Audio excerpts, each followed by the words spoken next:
temas como, en primer lugar, vamos a hablar de la secreción de las hormonas, su transporte y su aclaramiento, es decir, la forma como se depuran o eliminan del organismo.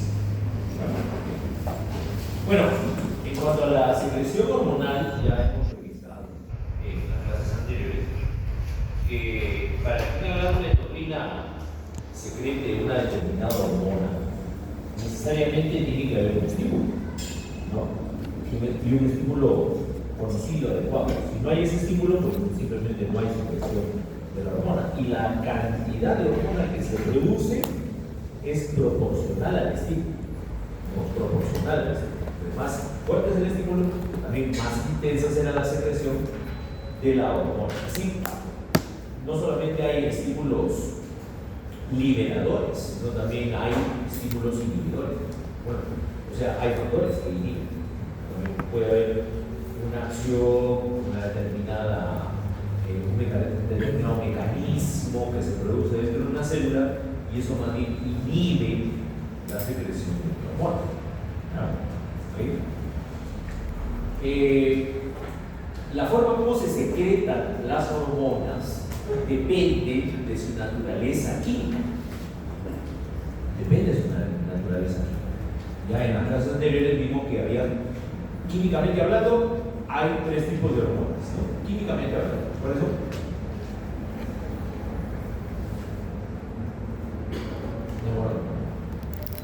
hormonas, no, desde el punto de vista químico. Desde el punto de vista químico, tenemos hormonas proteicas, polipéptidos, hormonas esteroideas y las derivadas del aminoácido tirosina, ¿no? Las aminas, ¿no? En caso, por ejemplo, de los derivados del aminoácido tirosina, ejemplo, tenemos acá, como ejemplo, a las catecolaminas. La adrenalina y la noradrenalina. Tenemos acá, por ejemplo, una célula cromafina. Esta es una célula cromafina. ¿Dónde se encuentran las células cromafines?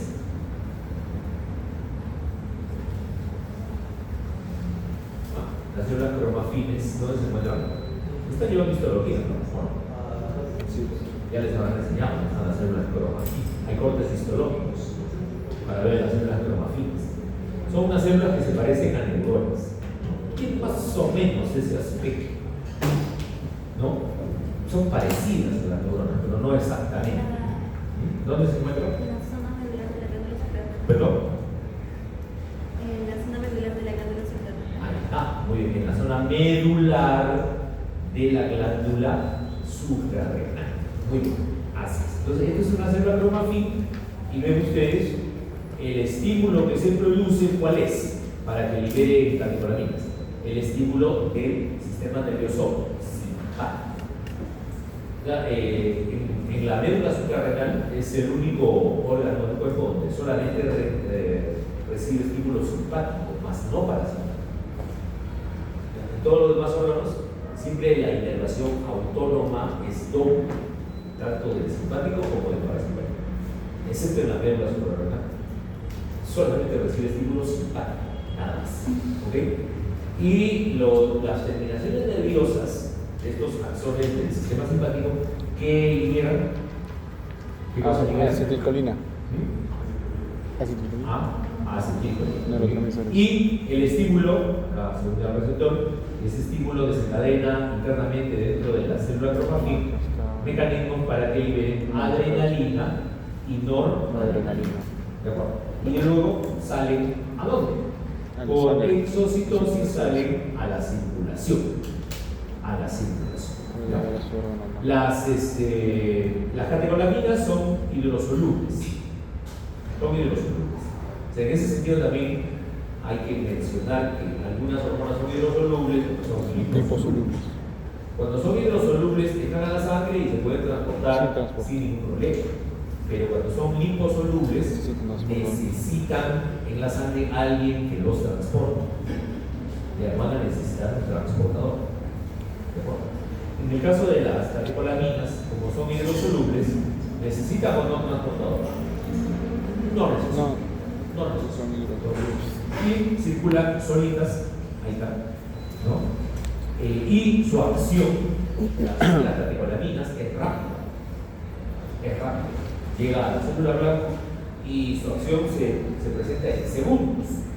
¿No? Por ejemplo, una descarga de catecolaminas nos va a provocar un aumento inmediato de por ejemplo, de la frecuencia cardíaca, los broncosodilatas, las pupilas dilatas. Es una acción que se da rápidamente. Rápida. ¿Ok? Y dura más o menos, también no dura mucho. Su acción también es fugaz, así como su aparición es fugaz, el tiempo de acción también es más o menos fugaz, solamente dura segundos o minutos, simplemente, ¿no? ¿Ok? Muy bien. Luego tenemos las otras hormonas. Acá es un ejemplo de las hormonas tiroideas. Las hormonas tiroideas también son aminas. Acá tenemos que el yoduro, ya vamos a estudiar esto, ingresa a través de la célula folicular de la tiroides hacia la tiroglobulina, ¿no? Dentro de la tiroglobulina se organiza el yodo, forman las hormonas tiroideas, y estas hormonas tiroideas, por un mecanismo de transporte a través de la célula, mira, salen hacia la sangre por difusión cíclica. Las catecolaminas se liberan por exocitosis. En el caso de las hormonas tiroideas, se liberan a la sangre por difusión cíclica. Y el otro detalle es que las hormonas tiroideas son, por ejemplo, químicamente son liposolubles. Entonces, si son liposolubles, van a tener dificultades para ser transportadas a la sangre, ¿no? Por lo cual, en la sangre, para que las hormonas tiroideas puedan transportarse, ¿qué cosas necesitan? Transportador. Una molécula que se una a ellas y la pueda transportar. Necesitan transportadores. Llegan a la célula blanco, ¿no? Si bien es cierto, se libera en segundos, es rápida también la liberación de hormonas tiroideas, pero el efecto que provocan las hormonas tiroideas es mucho más prolongado.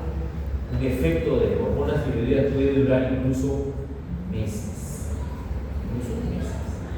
Por ejemplo, un paciente que empiece a hacer hipotiroidismo, todavía sus síntomas van a aparecer desde el momento que hay deficiencia o que hay, en este caso, un incremento de hormonas tiroideas, ¿no? Como por ejemplo, para ser más claros, en el hipotiroidismo. En el hipotiroidismo hay una deficiencia en la producción de hormonas tiroideas y para que aparezcan los síntomas, más o menos van a pasar 3 meses.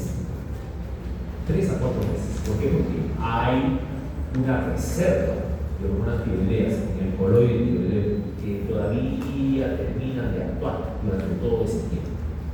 Eso lo vamos a explicar dentro de un rato. Entonces, en conclusión, el inicio y la duración de la acción de las hormonas difiere, es variable en cada hormona y depende de la función del control que ésta realiza. ¿Ya? Bueno, si nosotros nos hacemos un dosaje en sangre, ¿no? Por ejemplo, un médico sospecha que un paciente tiene, por ejemplo, hipotiroidismo, ¿no?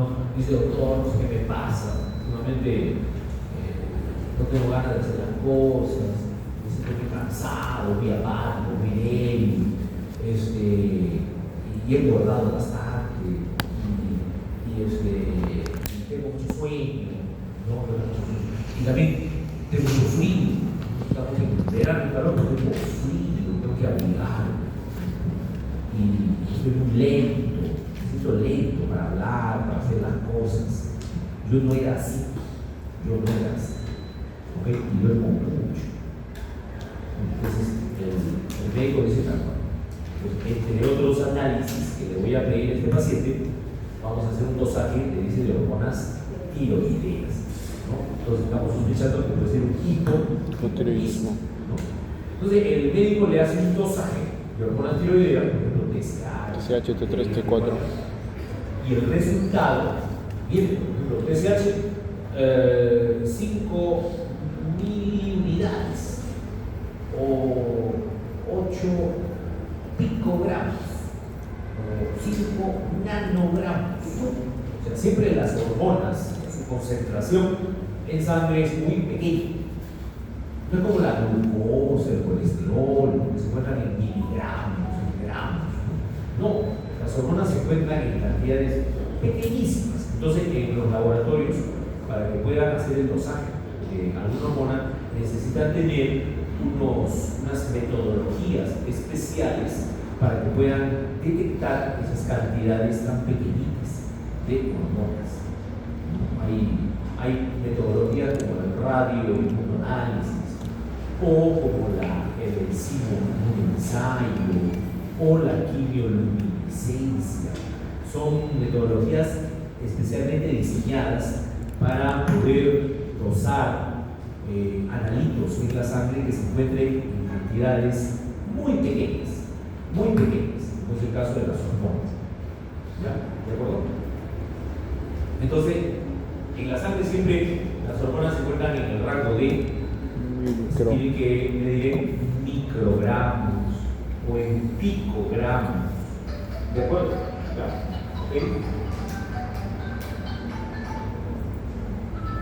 Para que ustedes tengan una idea, de cuán pequeña es esta cantidad. Por ejemplo, vamos a suponer que esto sea 1 litro de sangre, ¿ya? ¿Ok? 1 litro de sangre de tu cuerpo, ¿ya? ¿Ok? Y este será 1 mililitro, porque 1 mililitro es la milésima parte de un litro. ¿Estamos de acuerdo? Es 1 mililitro. Dentro de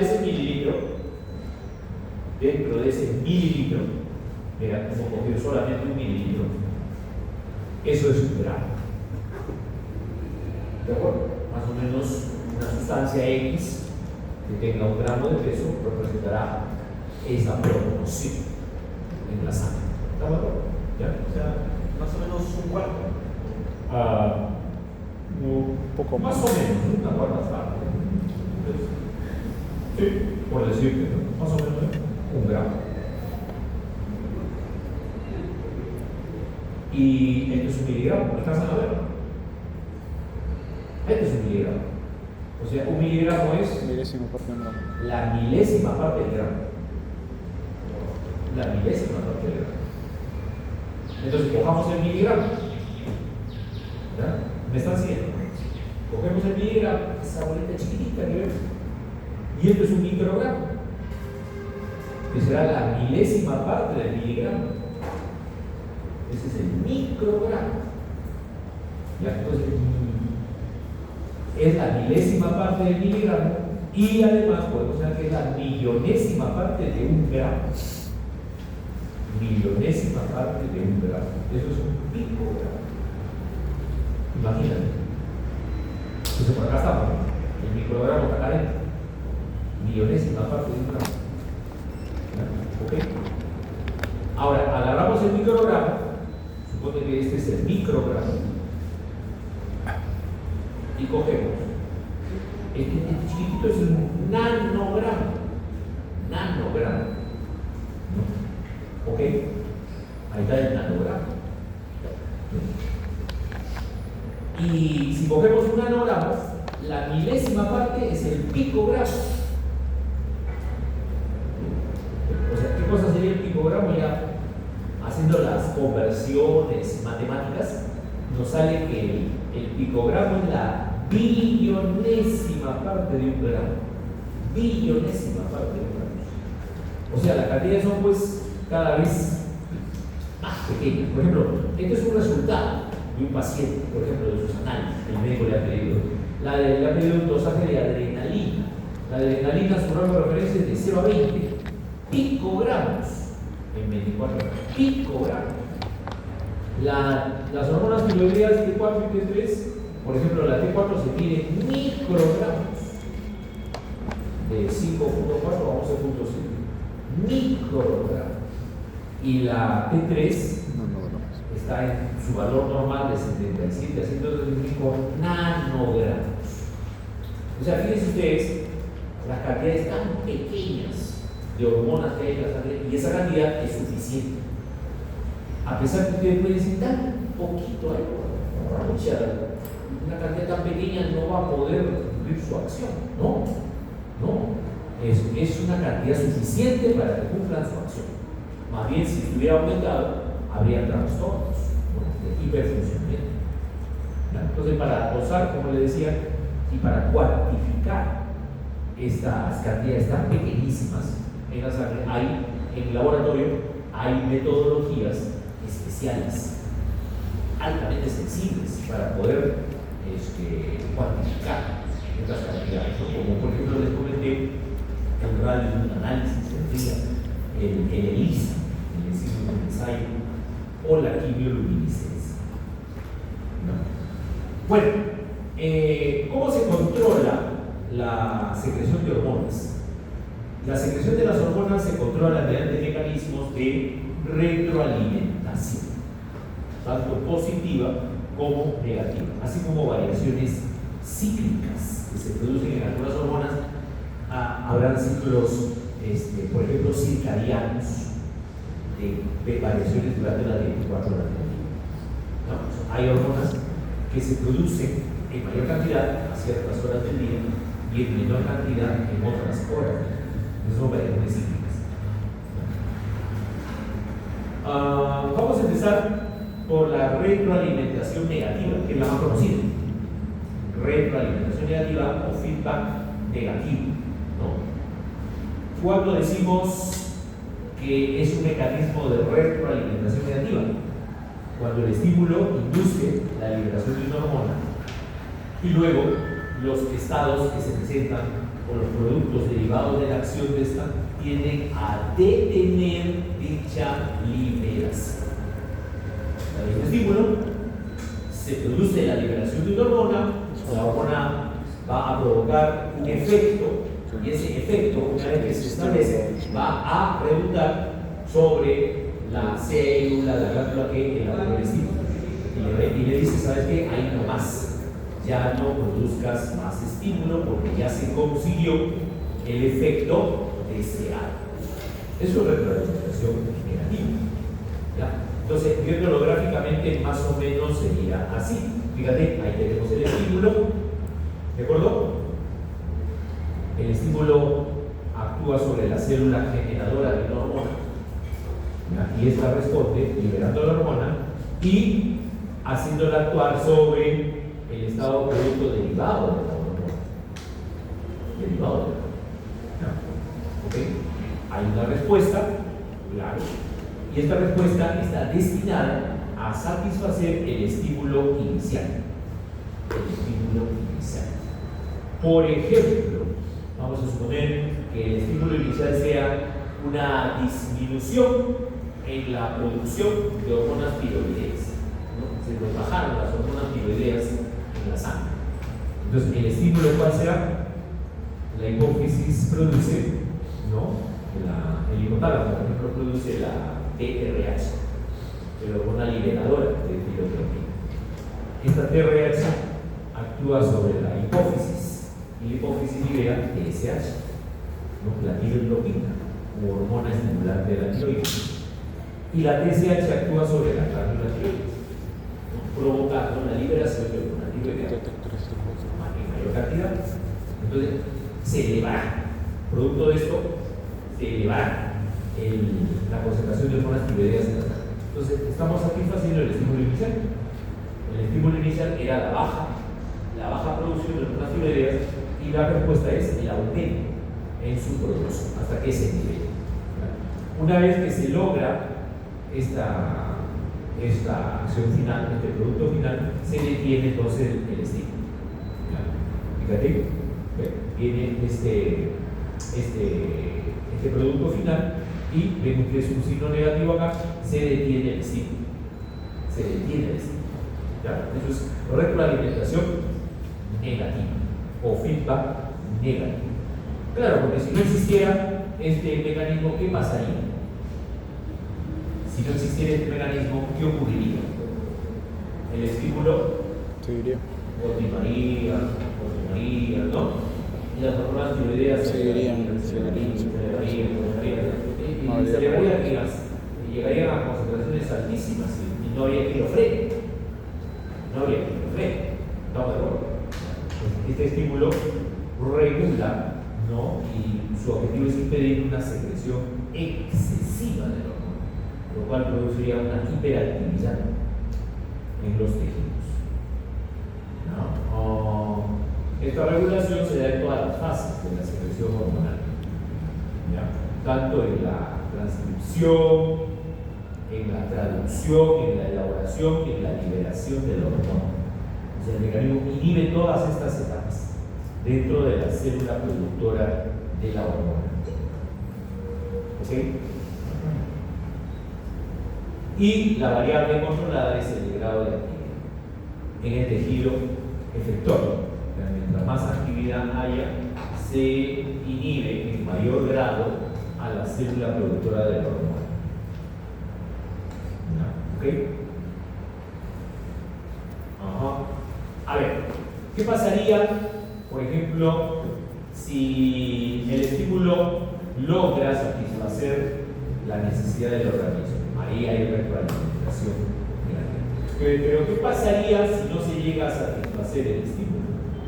¿No? Por ejemplo, hay falta de hormonas tiroideas y por más TSH que libero no llego a elevar las hormonas tiroideas. Por ejemplo, un paciente con hipotiroidismo, ¿no? Estamos poniendo el ejemplo. Un paciente con hipotiroidismo congénito, por ejemplo. Un niño que nace con hipotiroidismo congénito, por ejemplo, no tiene glándula tiroides. Embriológicamente no se formó la glándula tiroides. Eso se llama agenesia tiroidea, ¿no?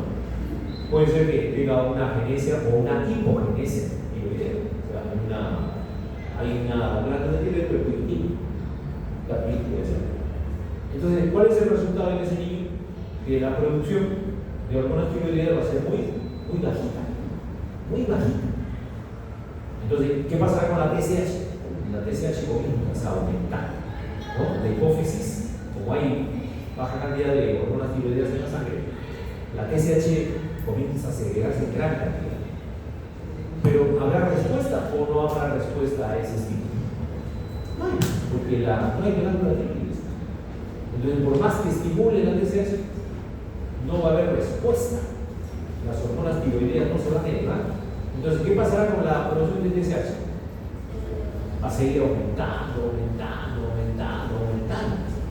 Y tú le haces un dosaje de TSH a un paciente y va a estar altísimo.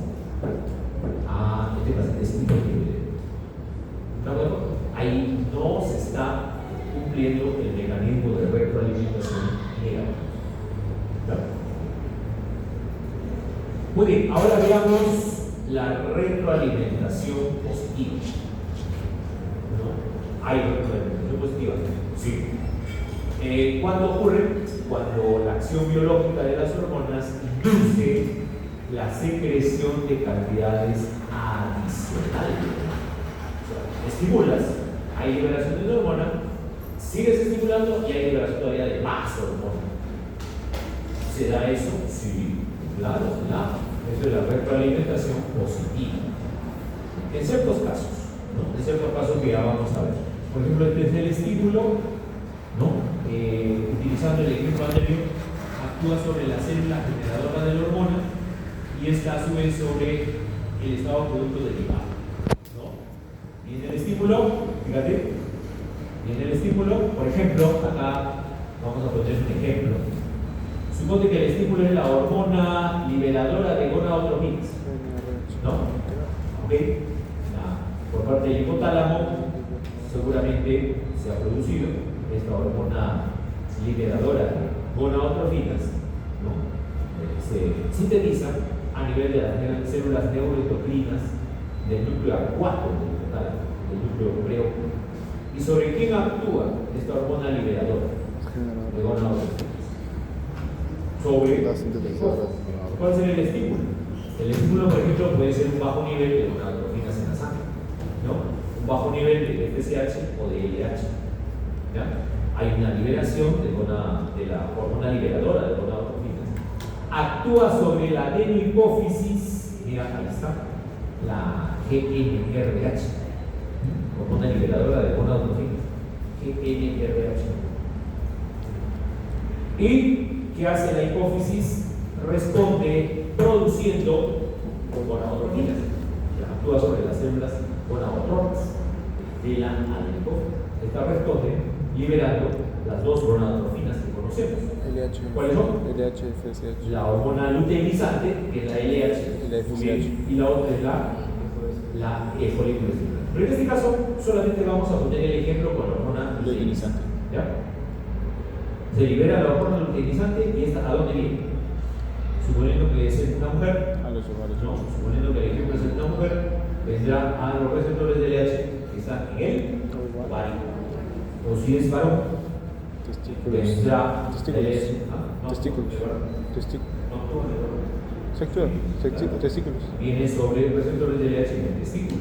Claro. Célula de leche. Bueno, suponiendo que es una mujer, donde el ejemplo es más conocido, viene la LH sobre receptores de LH en el ovario.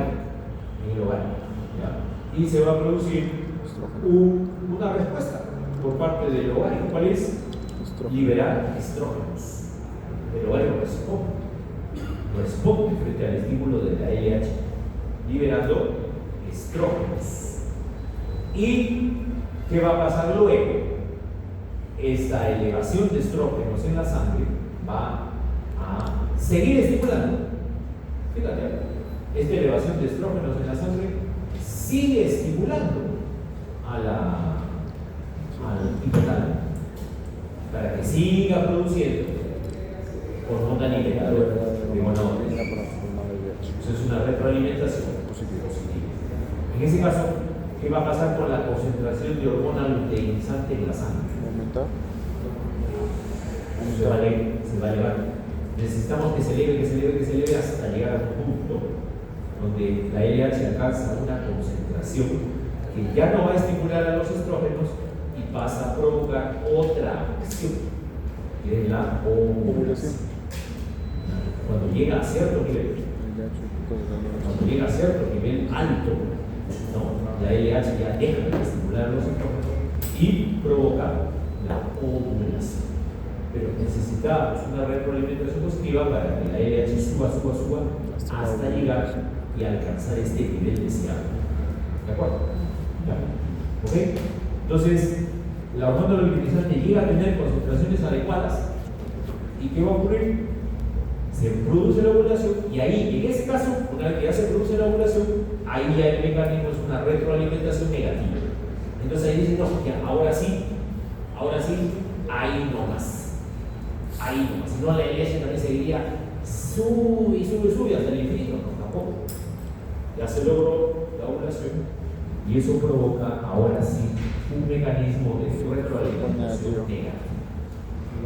Sobre el hipotálamo. ¿De acuerdo?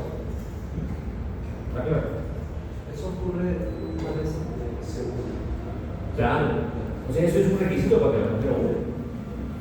Por eso que los ginecólogos, cuando ustedes, si se dedican, alguien de acá le gusta la ginecología, el consejo que se le da en este momento es que se dediquen a la fertilización asistida, o sea, a la necesidad reproductiva. Uy, se llenan de plata. Claro. Hay tantas parejas que quieren tener hijos y no pueden, por diversos factores, ¿no? Que la edad, que el trabajo, un poquito postergado, la maternidad y la mujer ya se anima. Porque a veces la mujer se anima a tener hijos cuando ya no dice primero voy a estudiar medicina, ¿no? Voy a terminar mi carrera. ¿Cómo voy a tener hijos antes de terminar mi carrera? No, jamás. Mejor no opino. Primero voy a terminar mi carrera, mínimo. Pero que termina su carrera, al terminar la carrera, ¿qué edad tendrá? 23. ¿A qué edad está terminando la universidad? A los 25. Ya digamos 25, 26. De ahí, y bueno, todavía no trabajo. Voy a hacer mi seguro.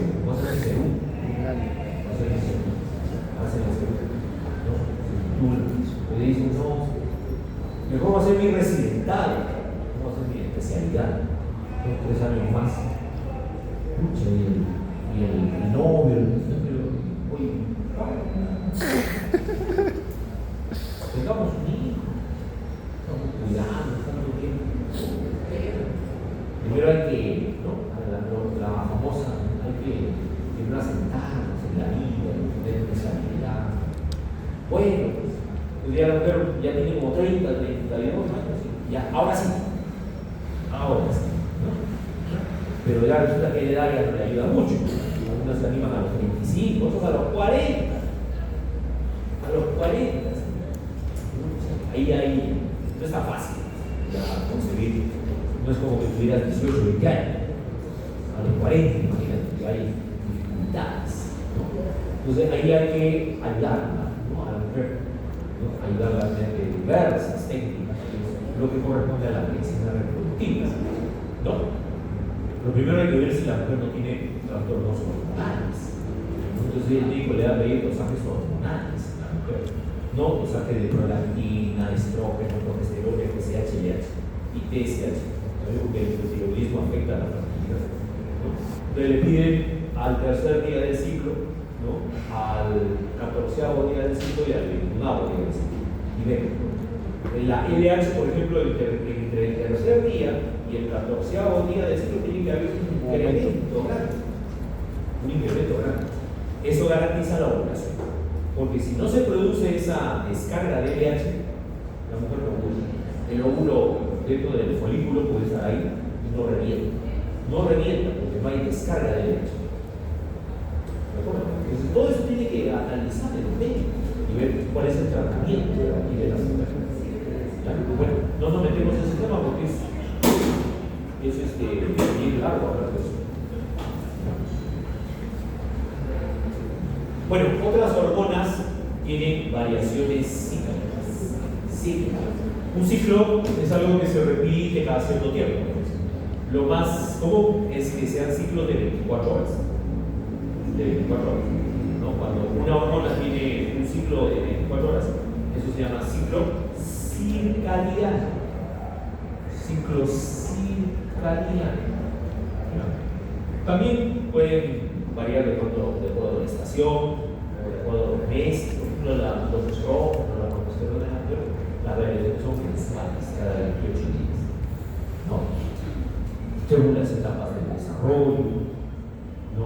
Y lo que le decía, el ciclo circadiano es variaciones cada 24 horas, ¿no? Por ejemplo, este es el ciclo circadiano del cortisol. Ustedes sabían que el cortisol se produce en mayor cantidad a las 8 de la mañana. A las 8 de la mañana. ¿Okay? Ya nuestro organismo está programado para producir más cortisol a las 8 de la mañana. Antes de las 8, el nivel todavía es bajo. Y después de las 8, el nivel también baja. ¿De acuerdo? Entonces, si un médico, por ejemplo, te indica dosaje de cortisol, vas al laboratorio, ¿no? Vas al laboratorio hospital y el médico me ha indicado dosaje de cortisol. Ya, bien la mañana, a las 8 de la mañana en ayuno. Entonces, el paciente dice, bueno, ya, no puedo ir a las 8. Trabajo. Yo trabajo, a las 8 ya tengo que trabajar. Entonces, ¿de qué hora atiende el señor mañana en el laboratorio? De 6 de la mañana a 10. Tiene que venir en ayuno. Entonces, mejor voy a las 6 de la mañana. Voy a las 6 de la mañana. Me toma la vuelta. Señor, una preguntita. Si vengo a las 6, hay mucha gente. No, vengo a las 6. Más ahí del menos. Entonces va a las 6 de la mañana. Se toma la vuelta y ahí me voy al trabajo. ¿Está bien? ¿Hizo bien o no el paciente?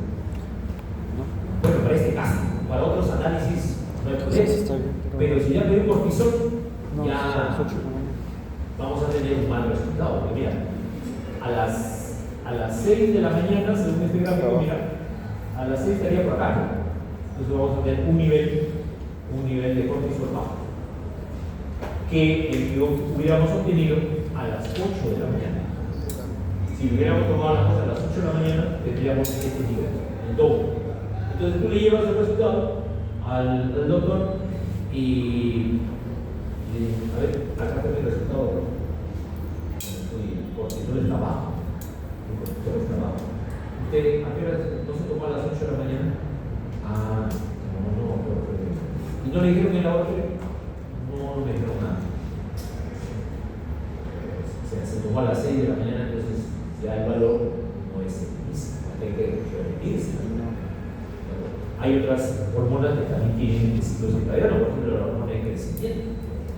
La hormona de crecimiento tiene un mayor valor, un valor más alto durante el sueño, mucho más que cuando estamos despiertos.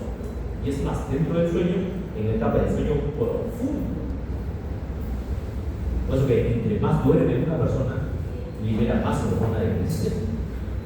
Por eso que nuestras abuelitas antiguamente decían, no, que duerma, no. Entre más duerme un niño, va a ser más alto. Va a ser más alto.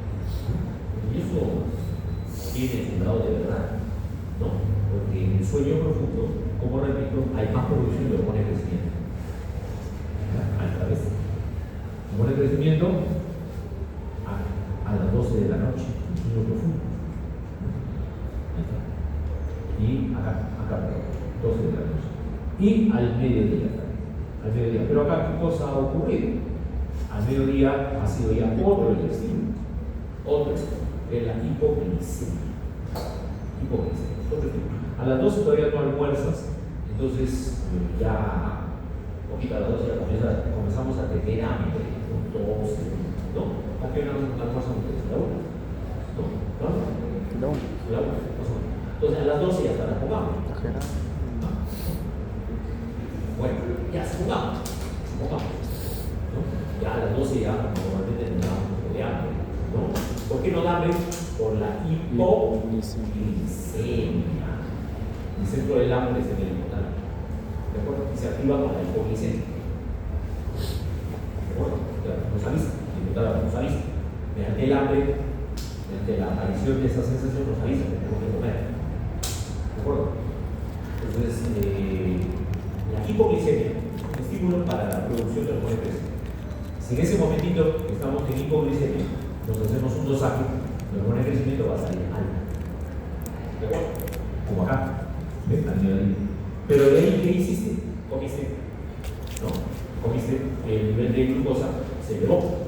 ¿Y qué pasa con la producción de hormona de crecimiento?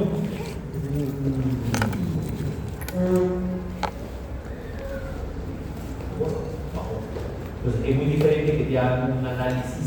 Si el médico te pide un dosaje de hormona de crecimiento, tendrás que ir en ayunas, ¿verdad? Necesariamente. Pero si no estás en el nivel de hormona de crecimiento te va a salir recontra abajo. El médico puede pensar que tienes deficiencia de la producción de hormona de crecimiento, pero no es así. Sino que tú lo hiciste en un momento que no era el adecuado. No era el adecuado. ¿Ya? Entonces hay oscilaciones de la producción de hormonas mediante estos relojes circadianos. ¿Ya? Y los relojes circadianos pues, son manejados a nivel del hipotálamo.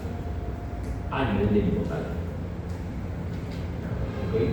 En el riñón, en el corazón, la secreción de jugo gástrico.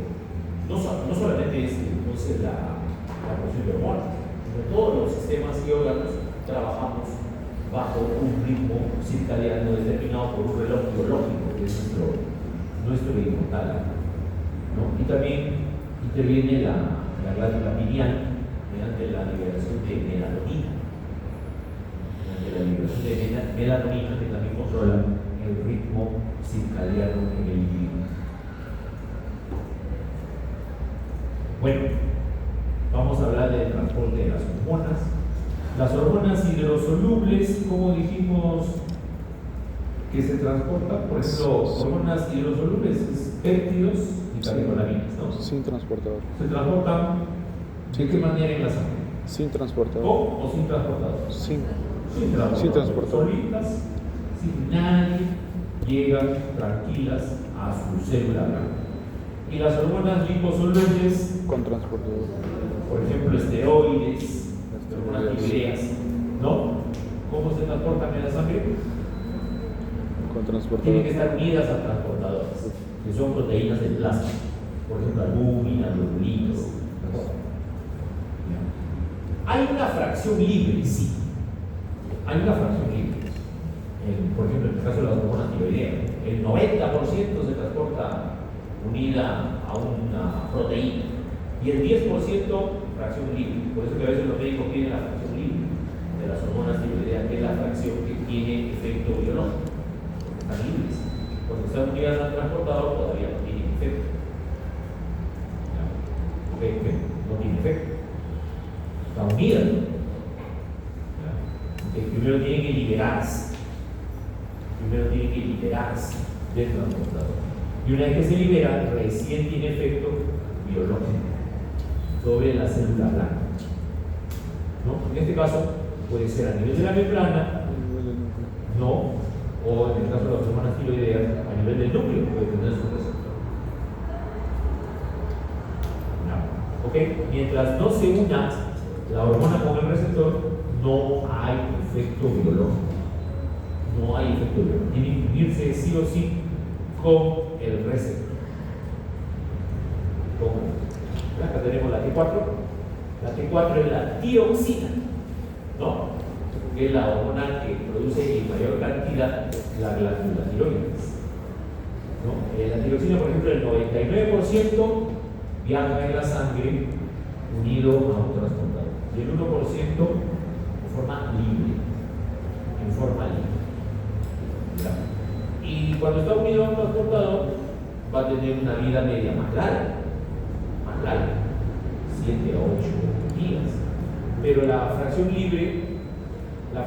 libre solamente tiene una vida media de minutos.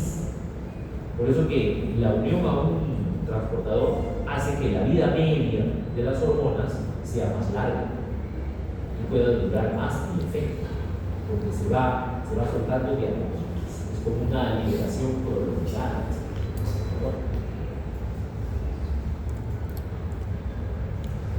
Luego vamos a hablar un poquito del aclaramiento de las hormonas, en la sangre, ¿no?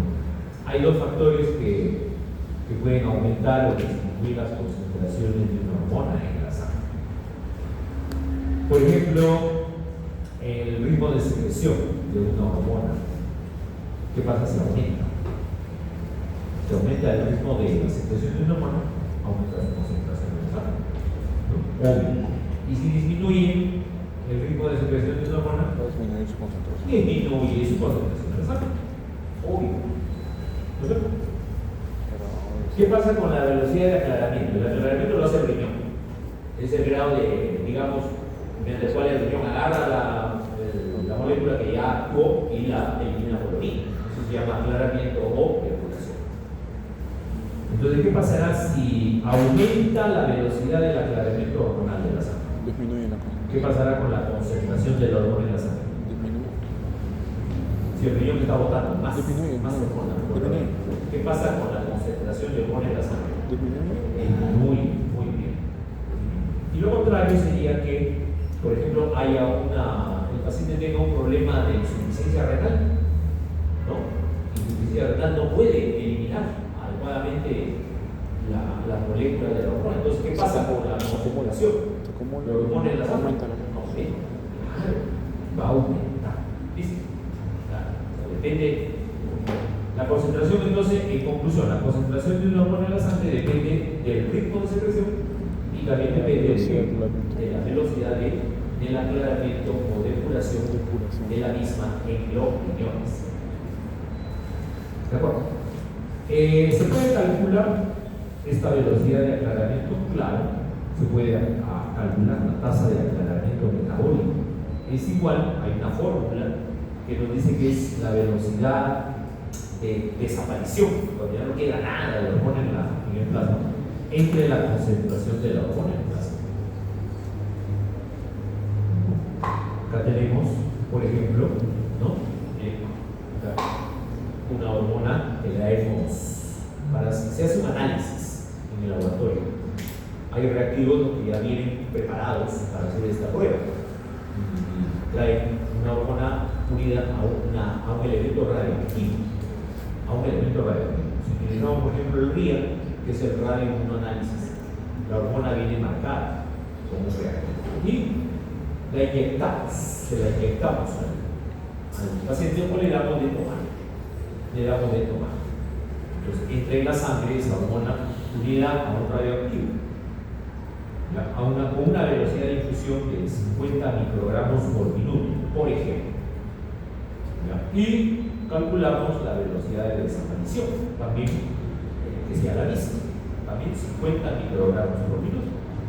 Entonces, lo que está entrando, a la velocidad que está entrando, es la misma velocidad a la cual está saliendo por la vida. ¿No? A la misma velocidad que entra, a la misma velocidad sale. Por lo tanto, acá nosotros, en este caso, en este ejemplo, la velocidad de desaparición, ¿cuánto es? 50 microgramos por minuto. Entre la concentración de la hormona en sangre. Acá, para calcular la cantidad de hormona en sangre, utilizamos un equipo en los laboratorios clínicos que hacen RIA, tienen un equipo que se llama recuento de centelleo y determina la cantidad de hormona radiactiva que hay en la sangre. Lo determinan mediante unos reactivos que se une a ellos y lo cuantifican. Y digamos, por ejemplo, que el resultado es 0.5 microgramos por mililitro. Por ejemplo. Entonces, la fórmula, ¿cómo sería? La velocidad de desaparición de la hormona del plasma, ¿cuánto es? 50 microgramos entre la concentración de la hormona en el plasma. ¿Cuánto es? Sí, La concentración de la 0.5. hormona en el plasma es 0.5 microgramos. ¿No? 50 entre 0.5, ¿cuánto sale? 100. ¿No? ¿Cuánto sale? 100 mililitros por minuto. ¿Eso qué significa? Que el riñón está aclarando, para desaparecer, ¿no? Totalmente la concentración de la hormona en 100 mililitros de sangre. En 100 mililitros de sangre va a tardar un minuto. Los riñones se van a demorar un minuto para limpiar 100 mililitros de sangre totalmente de esa hormona y eliminarla completamente por el riñón, a través del riñón. Eso es velocidad de aclaramiento. ¿Ya? ¿De acuerdo? Lógicamente, pues que si un paciente tiene insuficiencia renal, esa velocidad de aclaramiento va a disminuir. ¿Es cierto? Y la concentración de la hormona en la sangre va aumentando. ¿No? ¿Estamos de acuerdo? Ahora, no solamente las hormonas se eliminan a través de los riñones, no solamente. Hay hormonas que se eliminan de diversas maneras. Puede ser por destrucción metabólica. Se destruye, por ejemplo, la acetilcolinesterasa, ¿no? Destruye la acetilcolinesterasa. Es una enzima que está en los tejidos. ¿No? Así puede haber enzimas que destruyen hormonas en los tejidos. Otra cuando se une a ellos, cuando se une a los tejidos, ¿no? Por ejemplo, entra una hormona por endocitosis a una célula, ¿ve? Y acá vienen los lisosomas que tienen enzimas digestivas, ¿no? Y las calibra la hormona, la destruyó dentro de la célula. Otra es dada por la bilis, después que ya actuó la hormona. No solamente podemos eliminar la colorina, también va al hígado, el hígado la metaboliza y la mete dentro de la bilis, porque la bilis también es un producto que nos sirve para eliminar productos de desecho. Se puede ir por la bilis hacia el tubo digestivo y sale por las heces. O, finalmente, lo que hemos señalado, la excreción renal por la orina, en cuyo caso es la llamada depuración o aclaramiento de una sustancia. El mecanismo de destrucción metabólica por los tejidos es más utilizado para hormonas hidrosolubles, así como también el de excreción hepática por la bilis y el de excreción renal por la orina, más es para hormonas hidrosolubles.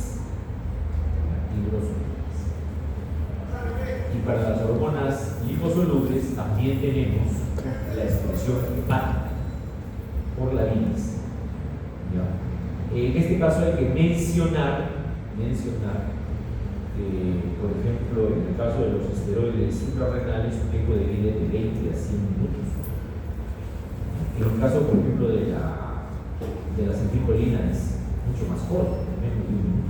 O sea, las hormonas liposolubles tienen que tener una vida media más larga que las hormonas liposolubles. Por lo tanto, las liposolubles se van por la vida. Prefieren esta vía, la excreción hepática por la vida. ¿Ok? Muy bien. ¿Estamos en esta cama? Bien. ¿Algunas preguntas aquí? ¿Vamos bien o no? ¿Sí? Muy bien. Vamos a pasar a otro punto.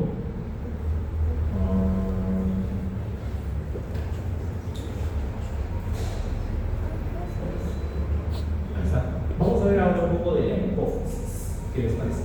¿No? Vamos a ver un poco de la hipófisis. ¿No? Vamos a estudiar la hipófisis. Es un poco más sencillo, ¿no? Porque ya habíamos hablado algo de la hipófisis en la clase anterior, ¿se acuerdan? Ya habíamos hecho un adelanto porque habíamos hablado del hipotálamo en la clase pasada. Y ya cuando uno habla del hipotálamo, pues inevitablemente tenemos que hablar de la hipófisis. Inevitablemente, porque hay una relación muy estrecha entre el hipotálamo y la hipófisis. Entonces, más que todo va a ser un recordarles. La hipófisis, ¿dónde está ubicada la hipófisis? ¿Se acuerdan? Ah, ustedes llevan anatomía, están frescos. En la silla turca. Muy bien, en la silla turca. En la silla turca. ¿En qué está la silla? Esfenoides. El esfenoides. O sea, en la base del cráneo. Está la hipófisis, ¿no? Ahí está la silla turca, que no menciona en el hueso esfenoide. Todo esto es el hueso esfenoides, ¿no? Visto lateralmente. Este es el etmoides, pues una sal, ¿no? Ya sabemos. La lámina gibosa, ¿no? El etmoides. Acá un acercamiento a la silla turca. Ahí tenemos a la hipófisis. Normalmente su diámetro es aproximadamente 1 centímetro, ¿no? Y pesa de medio a 1 gramo. Pequeñito. Y ahí tenemos el tallo hipofisiario que lo une con el hipotálamo, ¿no? Con el hipotálamo. Tenemos 3 partes: el óvulo anterior, la parte intermedia, que es una parte que ha involucionado, y la neurohipófisis. Básicamente, funcionalmente tenemos 2 partes, ¿no? La adenohipófisis o hipófisis anterior y la neurohipófisis o hipófisis posterior. Tenemos 2 partes de la hipófisis, ¿no? ¿Ok? Y estas partes tienen orígenes diferentes, ¿no? Ustedes ya también están llevando embriología, creo, ¿o no? ¿No llevan? Ah, ya llevan. Entonces, mejor aún, porque ustedes recuerdan, ¿no? Que las 2 partes de la hipófisis tienen orígenes embriológicos diferentes, ¿no? ¿No recuerdas? No recuerdo. Por ejemplo, acá tenemos el ectodermo, el mesodermo, el neuroectodermo, ¿no? Acá tenemos el neuroectodermo, acá sale una prolongación, acá está mal, esto es decir, el ectodermo, ¿ya? Se forma una invaginación, que es la bolsa de Rathke, ¿no? La bolsa de Rathke. Entonces, tienen orígenes diferentes. Pero bueno, no nos vamos a detener en eso porque no es parte de lo que hay que estudiar es las hormonas que se producen en la adenohipófisis. Si uno agarra el microscopio, dentro de la adenohipófisis hay diferentes células. Por ejemplo, tenemos las células somatotropas, que representan el 30 a 40% de toda la adenohipófisis. Las células tilotropas representan del 3 al 4%, son más escasas. Las células gonadotropas más o menos están en la misma proporción que las tirotropas, 3 a 4%, ¿no? ¿Qué más hay? Hay células corticotropas, 20% de las células de la adeno. Solamente estamos hablando de la adenohipófisis, la parte anterior,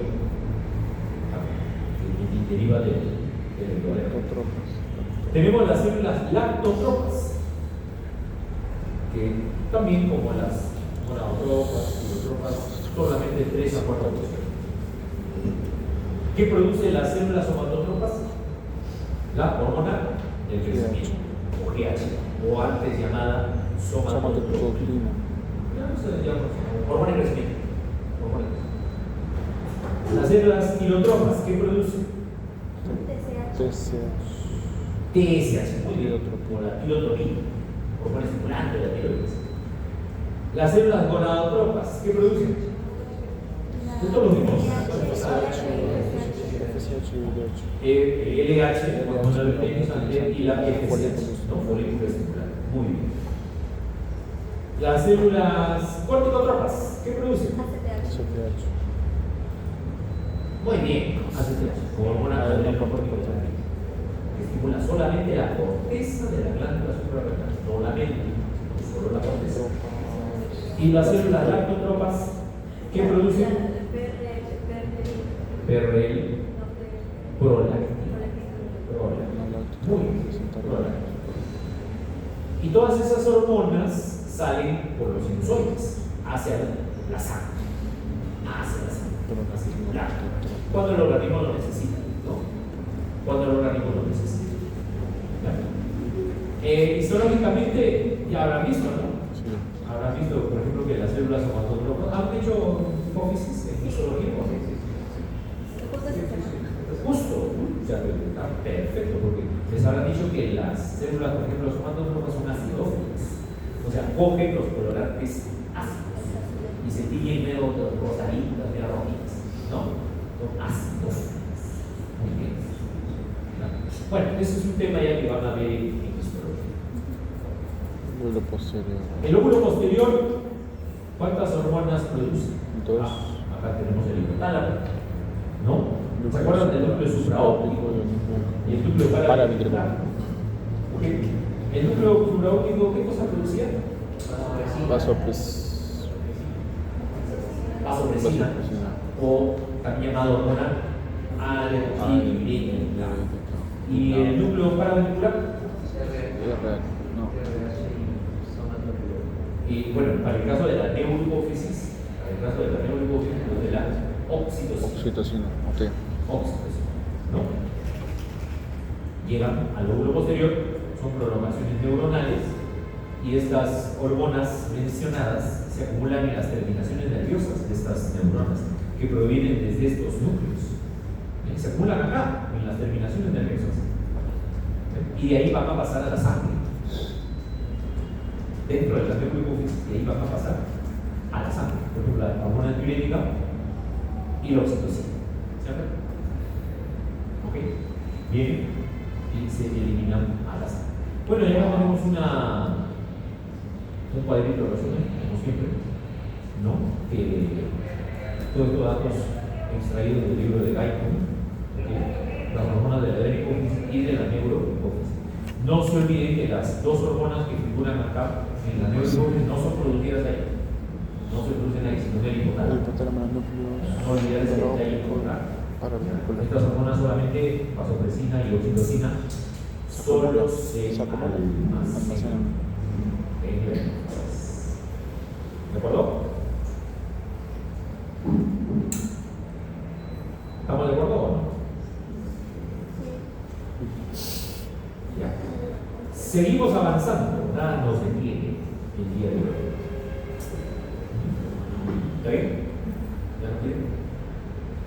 Seguimos avanzando. Vamos a pasar ahora a la glándula tiroides, hasta donde lleguemos. ¿No? Hormonas tiroides. ¿De acuerdo? Ajá. Muy bien.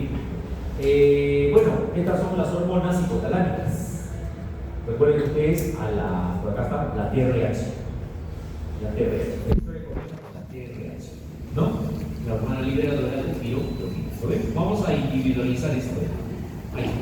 La TRH. ¿No? La TRH actúa sobre estimulando las células filotropas, la adenipófisis que acabamos de ver, y las células filotropas de la adenipófisis, ¿qué cosa producían? TSH. La TSH es una glucoproteína que tiene dos unidades alfa y beta. Estimula la producción de Se parece 3 a la FSH, se parece a la LH, se parece a la HCG. Tiene beta. Son hormonas que tienen más, son parecidas. Tienen su unidad alfa y beta. Por eso la unidad alfa es igualita en todas estas hormonas. Igualita. La unidad alfa es igualita en la TSH, FSH, LH, en la HCG. Igualititas. Y lo único que diferencian es la unidad beta. Por eso cuando usted hace un dosaje para embarazo, la parte beta del no HCG. dosa la unidad, solo la beta. La beta del HCG. La beta se llama unidad beta del HCG para algún tipo de embarazo. Bueno, ya vamos a ver esto. Ya vamos a ver. La función de la TSH es estimular la producción de hormonas tiroideas. Ese es el estímulo. Y la glándula tiroides se ubica por debajo de la laringe. Bueno, ya en anatomía ya habrán visto, ¿no? La ubicación de la tiroides está acá. Sería debajo de la laringe y delante de los primeros anillos de la tráquea. Acá se palpa la tiroides. Se palpa la tiroides. ¿Ah? No, cuando seas no, ¿verdad? Cuando tú seas médico, por ejemplo, endocrinólogo, médico especialista en hormonas. Entonces, por ejemplo, si usted tiene un paciente puede tener hipertiroidismo, puede tener un nódulo, un cáncer tiroideo. ¿Qué es lo primerito que va a hacer el médico? Al señor, voy a examinarle su glándula tiroidea. Siéntese, por favor. El médico viene por detrás, ¿no? Y comienza a palpar. ¿Sí? ¿Cogió la tiroides? Se quedó muy fuerte. Casi se asfixia. No, pero está fuerte. No vamos a conseguir. ¿Palpas tu tiroides? Todo está así. Acá. ¿Se palpa o no se palpa? ¿Sí? ¿Un poquito? ¿Sientes algo ahí? ¿Tiene poco? ¿No? ¿Sí? ¿Sí? Bueno, les cuento que los alumnos que han logrado palpar, los que han logrado palpar su glándula tiroides deben tener un problema.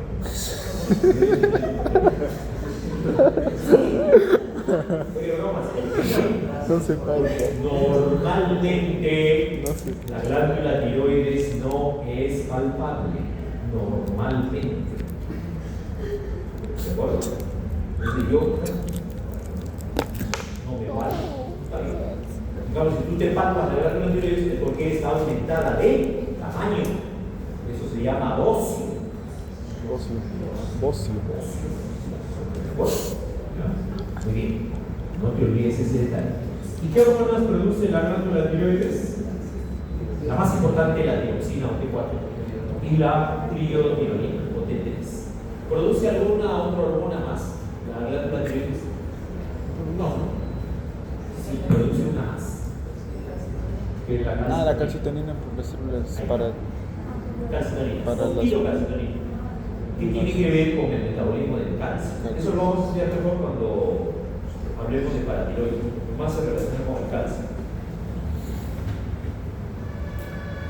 ¿Qué pasa si hay una baja producción de hormonas tiroideas? Nuestro metabolismo ¿de acuerdo? ¿Y qué pasa si hay un incremento de hormonas tiroideas? Aumenta nuestro metabolismo hasta 60, 100%, ¿sí? Pero se regula el metabolismo en general. ¿No? ¿Ahí? ¿Dónde se produciría entonces? La TSH se produce en la hipófisis y estimula a la glándula tiroides.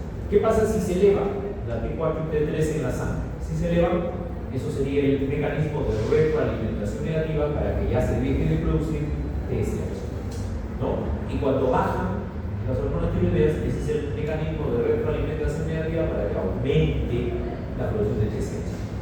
¿De acuerdo? O sea, cuando se incrementa una hormona y baja otra, o al revés, cuando baja una hormona y aumenta otra, eso se llama retroalimentación negativa. Ahí está la ubicación de la tiroides. ¿Ya? ¿Y qué diferencias hay entre la T4 y T3? Por ejemplo, claro, si en el examen dice, por ejemplo, entre T4 y T3, ¿cuál de las dos hormonas produce la tiroides en mayor cantidad? ¿O por igual? La T4. Muy bien. La tiroides, el 93% de su producción es T4 y el 7% es T3. Pero cuando sale a los tejidos periféricos, ¿qué va a ocurrir? Que la T3 es la más potente y más rápida que la T4. O sea, tiene más efecto. Tiene más efecto. ¿Ya?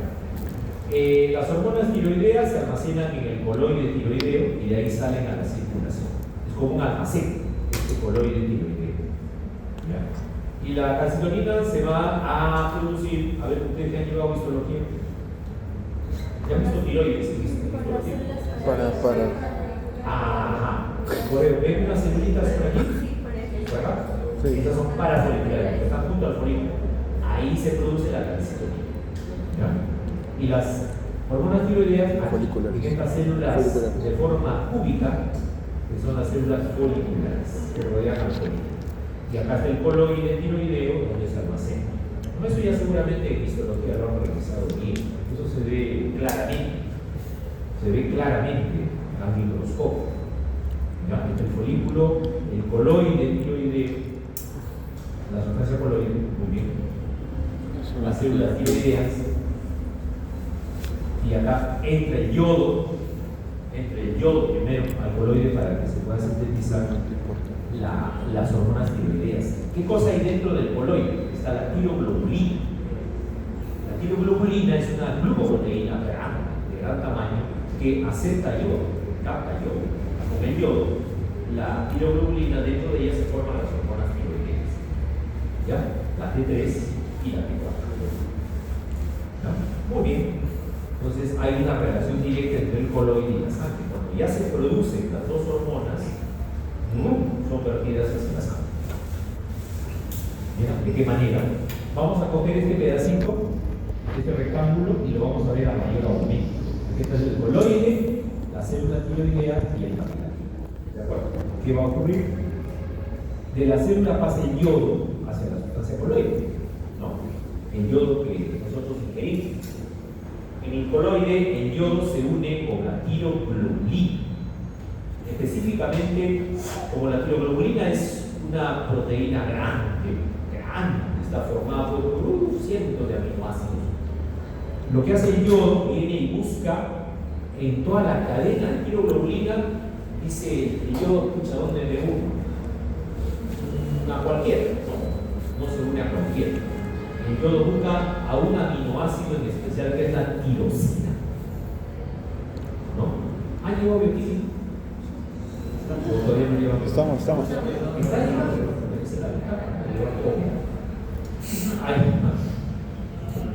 Hay aminoácidos alanina, antes veo ya aminoácidos.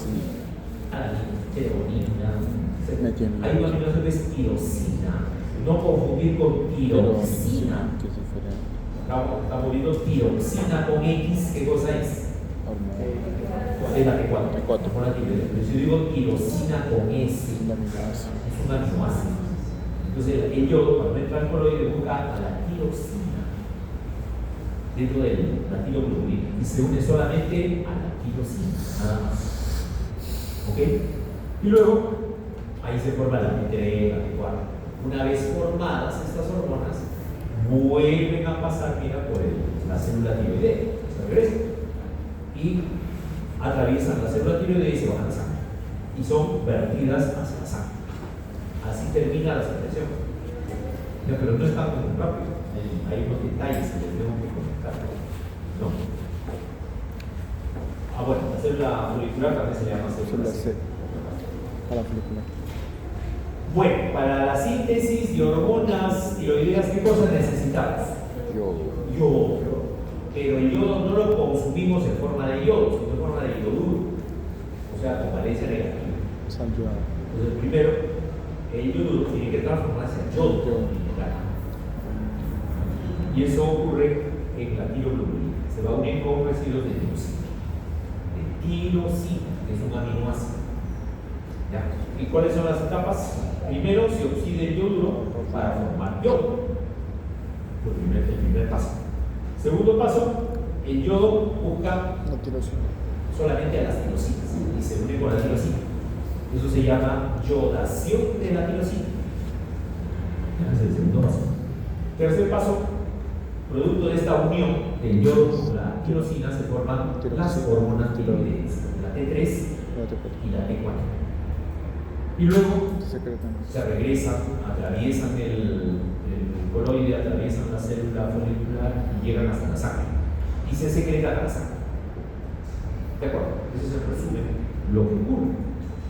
¿Ya? El yodo tiene que estar con valencia cero. Ya, el yoduro tiene que estar en forma de yodo, con valencia cero. Recién ahí se va a unir. ¿A quién se une? A la tiroglobulina. Pero ¿a qué parte de la tiroglobulina? Busca los aminoácidos tirosina. Y a ellos se une. ¿De acuerdo? Entonces, vamos a ver. Acá está, la T3 y T4.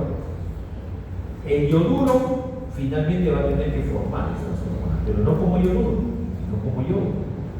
¿Qué cosa nosotros consumimos? Yoduro. No consumimos yoduro. Más o menos 50 miligramos al año, 1 miligramo por semana, aproximadamente. ¿Y dónde está el yodo? El yoduro, ¿qué pasa? En la sal. ¿Ustedes se han dado cuenta cuando compran una bolsa de sal en la tienda? Sal yodada. Se han dado cuenta que dice sal yodada. Dice sal yodada, ¿no? De es algo así. ¿Se han dado cuenta? Sí. ¿No se han dado cuenta? Sí. Sí. Nunca se han dado cuenta. Lo que pasa es que el yodo es un elemento escaso en los alimentos. Es escaso. Entonces, antes de que el gobierno decrete, por los años 70, decretó que la sal debería ser yodada. Antes no existía sal yodada. No hay problemas de bocio. Entonces, había muchos casos de bocio endémico por déficit de yodo. Entonces, es muy fácil evitar el bocio. Simplemente la persona tiene que consumir la mínima cantidad de yodo al día. Con eso evitas el bocio. Pero como es escaso en los alimentos, ¿cómo hacemos? ¿Cómo hacemos para que la gente consuma yodo? Bueno, sin darse cuenta, en todo caso. Dijeron, bueno, hay que poner el yodo en algún alimento que sea de consumo masivo. Entonces, en otros países, por ejemplo, lo han puesto en el pan. Y todos comemos pan. No todos comen pan. Pero es una buena idea. Hay otros países que lo ponen en el agua potable. Tomas agua para ayer, pero igual que todo en el agua potable. Es caro. Es carísimo poner yodo en el agua potable. De tener yodo algo más barato. Pon la sal. La gente acá en el Perú no cocina con sal. En la sopa, en el segundo. Siempre le ponen sal, inevitable. Entonces le pusieron a la sal. Entonces ya con eso se erradicó prácticamente con dos sistemas. Salvo hay todavía departamentos del interior del país donde todavía persiste el porcentaje. Zonas donde obtienen la sal natural, ¿no? La sal natural la obtienen de canteras. Y claro, les llega la sal comercial, pero para ellos es caro comprar la sal comercial, ¿no? Porque ellos lo tienen gratis. Entonces hay mucha gente en provincias que todavía consume la sal natural, no tiene yodo. Entonces ahí todavía se puede ver casos de bocio. ¿Ok? Entonces, mira, en la sal que tenemos el yoduro. ¿no? Yoduro sódico. Basta una pequeñísima cantidad más. Ya interesante que tomes al día, ya está. Suficiente la cantidad de yoduro que necesitas. Se absorbe en el tubo digestivo, así igual que los cloruros, y luego llega la tiroides. La tiroides solamente capta la quinta parte de todo el yodo que tenemos en la sangre, pero es suficiente. Se necesita pequeñas cantidades, más repito, de yodo. ¿Ya? Y luego el yodo en exceso se elimina a través de la orina. ¿Ya? Entonces, en la absorción de la tiroides, ¿cómo se realiza? Miren, atención. Acá tenemos la sangre. Mira, acá está el yoduro. ¿Lo ves o no? Ya tú consumiste el yoduro y con la sangre. Por la sangre llega a la tiroides. ¿Y qué hace en la tiroides? Ingresa a la célula tiroidea. ¿No? ¿Y cómo entra? ¿Cómo entra el yoduro? A la célula tiroidea. A través de un transportador de yoduro sódico. Por eso se llama transportador. Porque entra el sodio, pero junto con el yoduro. ¿Ya? Sodio y yoduro. ¿Sí? Eso es un transportador. Ahí. Ya está cargado.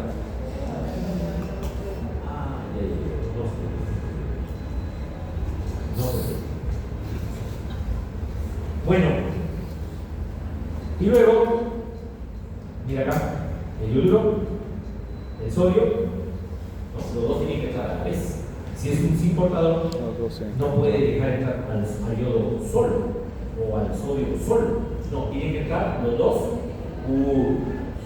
Por eso se llama transportador. Sí, es entran dos juntos a la vez. ¿Preguntas? Sí. ¿Eso tendría que ver algo con el yoduro de sodio? ¿Perdón? ¿Entraría en forma de yoduro de sodio? No se une. No se une. Es como en el SGLT, en la glucosa y el sodio. Cada uno entra por separado. ¿No? O en la bomba de sodio y potasio. El sodio y el potasio por separado. Juntos, pero no revueltos. Juntitos nomás. Bueno, ahí está. Otro ejemplo de la bomba de sodio y potasio, ¿no? ATPase. ¿Cómo es la bomba de sodio y potasio? ¿Para qué sirve? La bomba de sodio y potasio ATPase. Regular la membrana. Regular la polaridad de la membrana. ¿Qué hace? Regula la polaridad de la membrana. Algo mete y algo saca. Entra potasio y sale sodio. Algo mete y algo saca. No, pero eso sí. Entra el potasio y Entran sale. dos sodios. Dos sodios. No sale. Entran dos sodios y salen tres potasios. No, al revés. Ajá, entran tres sodios y salen dos potasios. Bueno, este primer paso es el atrapamiento del yoduro. La cosa es que el yoduro entra a la célula tiroidea. Entró por el transportador de yoduro sodio. Y de tal manera que la concentración de yoduro acá dentro de la célula tiroidea es 30 veces la concentración de la sangre. O sea, este transportador es por transporte activo, porque usted lo está llevando a una zona de mayor concentración. ¿Ok? Puede ser 30 veces, hasta 250 veces la concentración de la sangre. Cuando necesitamos más producción de hormona tiroidea, puede entrar más yodo, hasta 250 veces la concentración de la sangre. ¿Y quién estimula este proceso? Una proteína. La TSH, la tiroidina, estimula a que meta más yodo la glándula tiroidea. ¿Estamos de acuerdo? Muy bien. Y después, ya de acá de la célula tiroidea, ¿a dónde pasa el yodo? ¿A dónde pasa? Al coloide. ¿No? Al coloide. Y para pasar al coloide también tiene que pasar, no es así nomás, tiene que pasar por un transportador. La pendrina. Acá también hay un transportador, pero es cloruro de yodo. Ya no es por el sodio, es por el cloro. Un transportador cloruro de yodo, ¿ok? Que se conoce con el nombre de la pendrina. Entonces, acá está el cloro, ¿Ve? El cloro. A ver, ¿qué tenemos acá? La tiroglobulina. La tiroglobulina, ¿dónde se sintetiza? En el retículo endoplasmático rugoso, pasa a la parte Golgi y sale hacia el coloide y ahí se almacena. La tiroglobulina es una gran glucoproteína, Proteína. su peso molecular que es 300. Y dijimos que la tiroglobulina es rica en ¿qué? Tirosina. En tirosina. Tirosina. Más o menos se calcula que por cada molécula de tiroglobulina hay 70 moléculas de tirosina. 70 moléculas, ¿verdad? Muy bien. Entonces teníamos al yoduro, ya entró por la bomba de sodio yoduro, entró al interior de la célula tiroidea. ¿A dónde tiene que pasar? Al coloide. Y para ello también contribuye una enzima que se llama la peroxidasa, que está acá, en la superficie del coloide y la célula tiroidea. La peroxidasa descompone al peróxido de hidrógeno, ¿no? Y de paso transforma al yoduro en yodo. ¿Se dieron cuenta, no?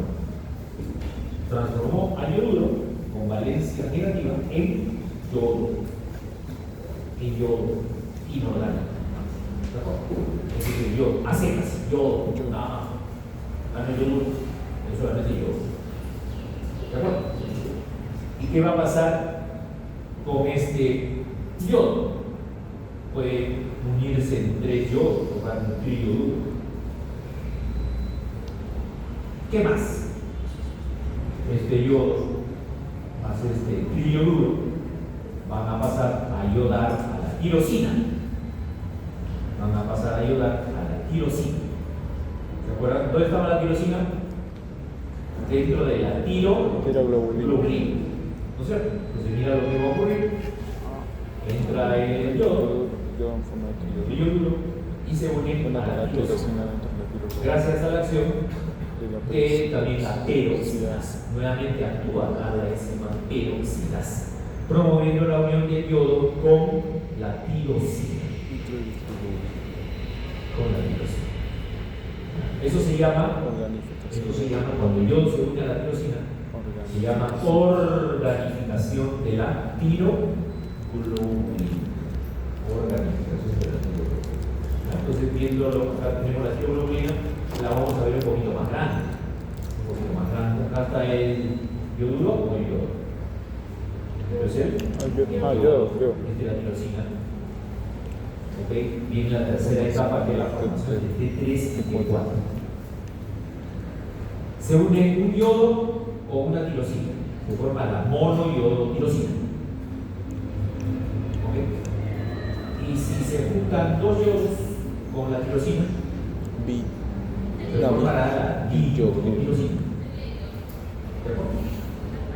¿Y qué pasa si yo junto una diyodotirosina con una diyodotirosina? Tetrayodotirosina. 2 más 2. Tetra. 4. Ah, Obtenemos la la T4. tiroxina. También se llama tetrayodotirosina. ¿Cómo se le llama tiroxina? Y si junto una diyodotironina con una monoyodotironina, Una T3. 2 más 1, 3. Se forma la triyodotironina. De estas dos, ¿cuál se forma en mayor cantidad? ¿O en igual número? Más del 90% se forma. Menos del 10% se forma. Entonces acá tenemos, mira, la diyodotironina, la monoyodotironina, el yodo, todo eso vamos a encontrar dentro de la tiroglobulina. La T3, la T4. Todo está dentro de la tiroglobulina y del coloide tiroideo. ¿De acuerdo? Ahí está. Más o menos 30 moléculas. Acá, ¿ves? La tiroglobulina dentro del folículo. Todas las tiroglobulinas dentro del folículo tiroideo. Entonces, de esta manera, los folículos tiroideos almacenan estas hormonas y se quedan almacenadas dentro del coloide tiroideo. Las hormonas tiroideas se mantienen ahí almacenaditas y esa reserva puede durarte 2 a 3 meses. Por eso le decía, una persona sufre un hipotiroidismo o le haces una cirugía, le sacan la glándula tiroides. Imagínate, le sacan la glándula tiroides, ya no produce hormona tiroidea.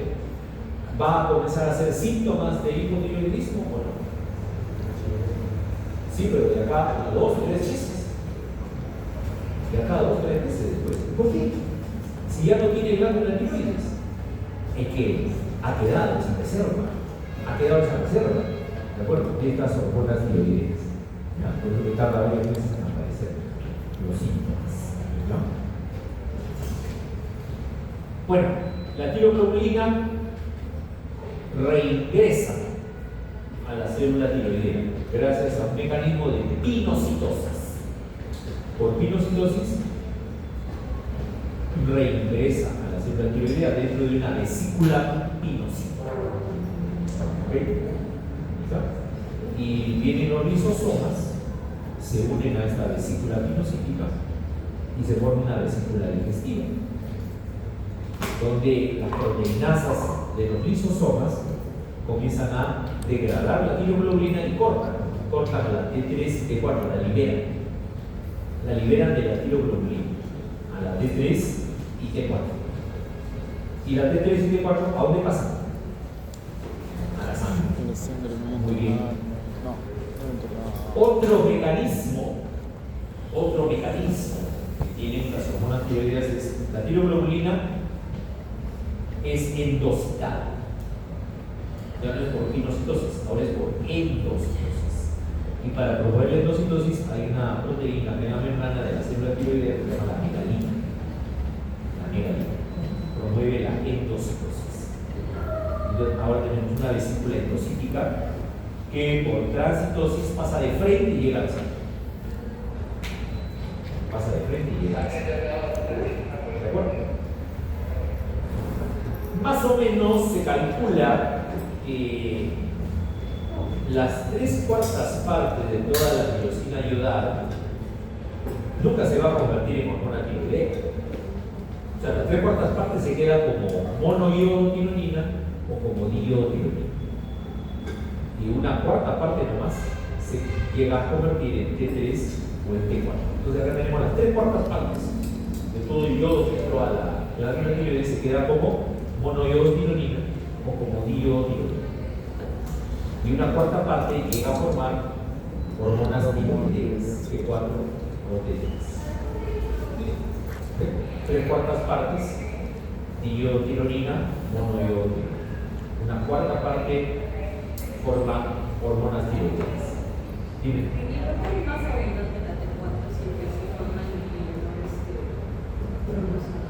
Claro, es una unidad de la T4. En realidad ya es un mecanismo genético. Genéticamente estamos programados para que se produzca más tiroxina. T4 más T4 que T3. Ahora, si nosotros pensamos en ese sentido, todo en el organismo está balanceado, todo tiene que estar equilibrado. Si la tiroxina tuviera la misma potencia que la T3, todos seríamos hipertiroideos. Todos seríamos hipertiroideos. Porque felizmente la T4 no es tan potente, es débil. Entonces, quien más actúa a nivel de los tejidos, ¿quién es? La T3. Más potente a nivel de tejidos, la T3. Y solamente por la acción de la T3 no es suficiente. La T4 es muy pocas más.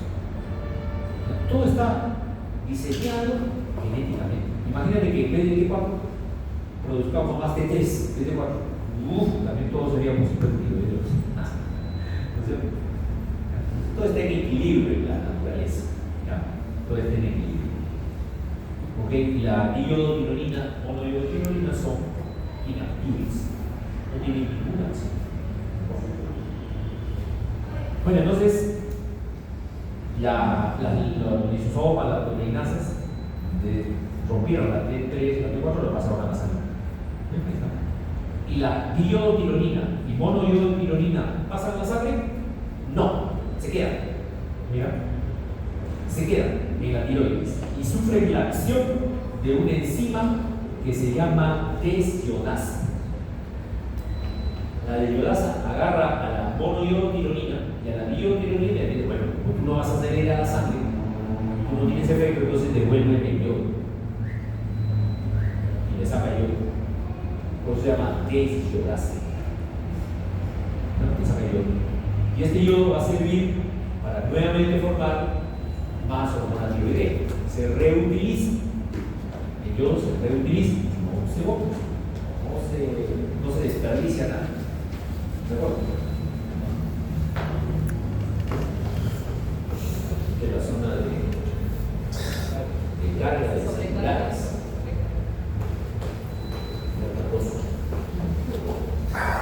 Muy bien. Entonces se reutiliza. Bueno, en el gaito tienes un esquema así. Está todo lo que te he mencionado de una forma un poco más compacta. ¿De acuerdo? Es lo mismo que te he explicado. Lo revisas en el gaito. ¿Ok? Entonces, quedamos en que a la sangre de la glándula tiroides sale un 93% de pago. 4% o un poco más T3. ¿De acuerdo? Sobre la T4 actúa la desiodasa y luego la T4 a nivel periférico se transforma en T3. Eso es lo que se llama la conversión periférica de T4 en T3. Porque la T4, como les digo, es muy débil su efecto. Entonces, ¿qué nos conviene? Que la T4 se transforme en T3 para que pueda actuar. ¿De acuerdo? Y da origen a más o menos 35 microgramos de biotironina al día. Por consiguiente, la hormona liberada en última instancia a los tejidos y empleada por ellos es sobre todo la triiodotironina. Esta es la que tiene más efecto sobre los tejidos. Por eso, cuando un médico sospecha que un paciente tiene problemas de la tiroides, le pide dosaje de qué? De TSH y de T3. Algunos piden TSH, T4 y T3. Bueno, más completo. Pero en realidad, el dosaje de T4 no es tan importante. El médico tiene TSH y T3. Porque la T3 es la que tiene efecto más potente, el efecto biológico más potente a nivel de los tejidos. ¿De acuerdo? Ahí tenemos la T3 y T4 que viajan unidos, como son moléculas liposolubles, viajan unidas a proteínas. Puede ser la globulina, fijadora de tiroxina, la prealbúmina o la albúmina, fijadora de tiroxina. Esas son moléculas transportadoras de hormonas tiroideas.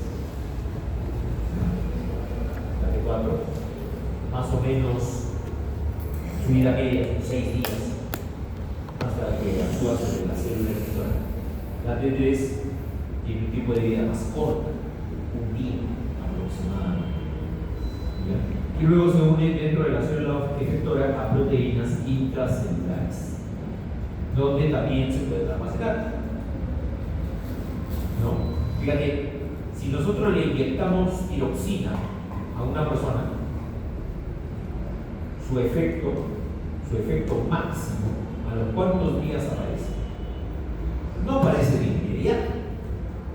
Tú le inyectas tiroxina a un paciente y el efecto, ¿cuándo va a aparecer? Claro, poco a poco, ¿no? Va aumentando el efecto, pero el efecto máximo se alcanza a los 10 días aproximadamente. Después de los 6 días. Iré con esa hoja. Más o menos perdura durante 30, 40 días, perdura el efecto de la tiroxina. Y un periodo prolongado de la tesis. De los 2 o 3 primeros días no vas a notar ningún efecto. Después de 2 o 3 días, ya recién comienza a sentirse el efecto. Hasta el pico, que es 10 días. Ahí es el pico máximo. ¿No? Actividad máxima a los 10 días. Y más o menos hasta los 15 días tiene un efecto más o menos considerable. Después ya comienza a decaer el efecto. Pero su actividad, aunque pequeña, persiste. Más o menos entre 6 semanas hasta 2 meses puede persistir algo de efecto del hormona antes que desaparezca. completamente. Y la T3 será más rápida, más lenta. La T3, la triotironina, superior de latencia 6 a 12 horas. Y el efecto máximo, si tú le inyectas T3 a una persona, el efecto máximo, ¿qué tiempo será? De 2 a 3 días. Es más rápido, ¿no? Que la tiroxina. ¿Ok? Entonces, a nivel de las células, obviamente el efecto de la T3 se va a notar mucho más rápido. ¿Y cuáles son las funciones de las hormonas tiroideas? Aumentan la transcripción, estimulan la producción de enzimas proteicas, de proteínas estructurales, o sea, favorecen la síntesis de proteínas transportadoras. Entonces, en general, aumenta la actividad de todo el organismo, porque al generar mayores enzimas, mayor cantidad de enzimas, pues se facilitan todos los procesos bioquímicos en el organismo. La T4 y T3 dentro de las células no sufren, por ejemplo, la T3 se separa de su transportador gracias a la dehidrogenasa. Ya se pone libre y actúa sobre el núcleo. Y para ello hay receptores. En el núcleo hay receptores para la hormona tiroidea que llegan al ADN y actúan sobre elementos específicos de respuesta a la hormona tiroidea. Puede unirse también al receptor retinónico y provoca transcripción, estimula la transcripción por parte de la ADN. El resultado, un mensaje llega hasta el ribosoma estimula la traducción, o sea, la síntesis de una proteína. ¿Ya? Y este es el esquema de lo que acabamos de hablar, que está en el año. ¿Lo puedes revisar? ¿Ok? Aparte también de estos efectos sobre el núcleo, las hormonas tienen efectos no genómicos, o sea, que no actúan sobre genes, sino efectos directos, por ejemplo, sobre el corazón, sobre el hipófisis, sobre el tejido adiposo. La T3, por ejemplo, mira, la T3 ingresa y se une a mitocondrias, regula canales iónicos, promueve la fosforilación oxidativa, o sea, va a haber más energía en las células, activa segundos mensajeros, por ejemplo, la NTX. ¿Qué más? Cuando hay aumento de la hormona tiroidea, perdón. Uy, me excedí entonces. Un poquito. Bueno, muy bien, entonces, para terminar la clase, a pedido del público, diremos que las hormonas tiroideas tienen efectos sobre toda la molécula, proteínas, lípidos, carbohidratos. ¿De acuerdo? Y en general, la idea de las hormonas tiroideas es aumentar el metabolismo basal. Aumentar el metabolismo basal, generar mayor energía. Mayor energía. ¿De acuerdo? Bueno, muy bien.